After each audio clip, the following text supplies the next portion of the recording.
Hi, folks. David Alpert of Mastery Consulting, two-part series on the all-important topic of time management.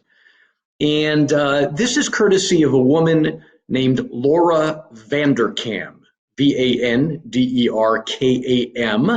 I shot out a video of hers a while back, but I'd like you to check out her TED Talk online, courtesy of Laura, a strategy for dealing with this problem you and I have when we all feel like, I don't have enough time.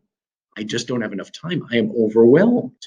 How often do you hear that in the business world? So let's start with a little bit of the story behind it, and we'll have a second part to this video. I want to keep them short and sweet.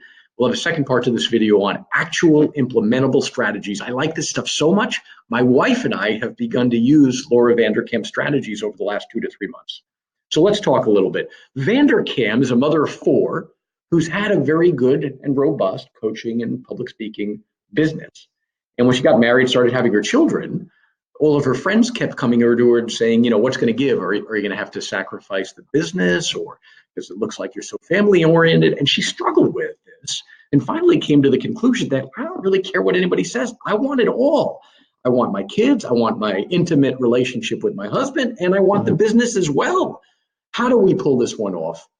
And she came up with, she's been doing research on time management for a long time now, and came up with a specific strategy for doing it. Again, it'll be in the next video. I just want to give you the intro right now. Please listen to the rest of this. It's important. She says that you can't manage time anyway because time is not a measurable. Time is an emotion.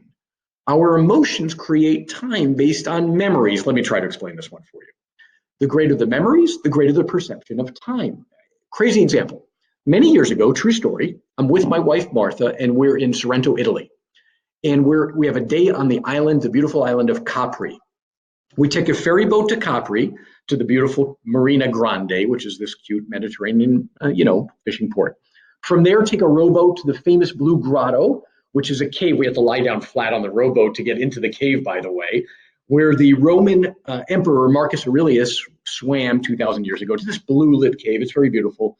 And it was fun. We come back out to the Marina Grande, take this ancient cobblestone staircase to the top, where we take this bus that looks like it's out of the 1950s, like this old Volkswagen thing, right?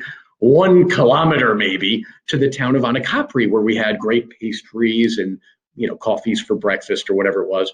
From there, walked to the funicular and took the funicular or ski lift up to the top of Mount Solari, the peak of Capri, where we could see the whole Bay of Naples, the city of Naples. Mount Vesuvius, the volcano that erupted over Pompeii. You can see Pompeii in the distance. And just the whole view is spectacular. We walk and hike all the way back down. Who knows how long that took? And we were starving. We went to this place, had the best margarita pizza of our life, maybe because we were so hungry. And after all of this, walked to the town of Capri, and it's not even 12 noon. It's not even 12 noon. What am I talking about? What's the point in all of this story? Memories create the perception that we have a lot of time. The greater the memories, the greater perception of time. Here's one tool for this video. You ready?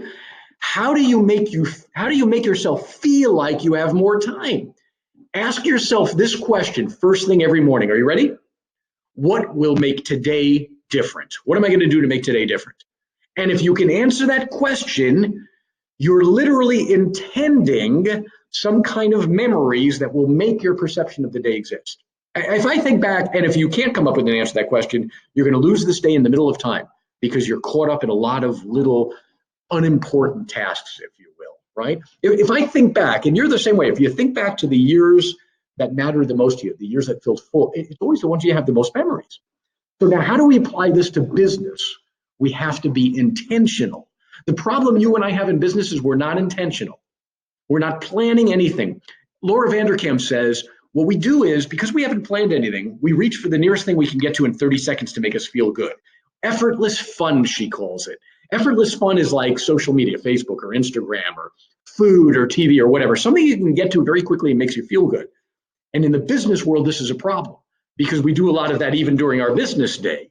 What we need is effortful fun. Effortful fun is something that creates memories and has impact, but it usually takes longer than 30 seconds, and it usually involves people. Example, booking an appointment to meet with a potential client, booking an appointment to meet with a past client, booking an appointment to spend time with people in our sphere, which could advance our business as well. All of this is effortful fun, and it actually takes a phone call. Effortful fun gives us the perception of greater time. Vanderkam's studies prove that when we spend time with people we care about or like, we feel like we have a greater valuation on our time, but not social media. The more social we are with people, the greater the perception of time, but not social media, which is effortless fun. Now, in the next video on this series of time management a la Laura Vanderkam, I'm going to teach you great. How do we apply these principles and build our calendar for our business so that we can maximize our time and not feel like we're overwhelmed, and more importantly, prioritize through intentionality. Hope this is helpful.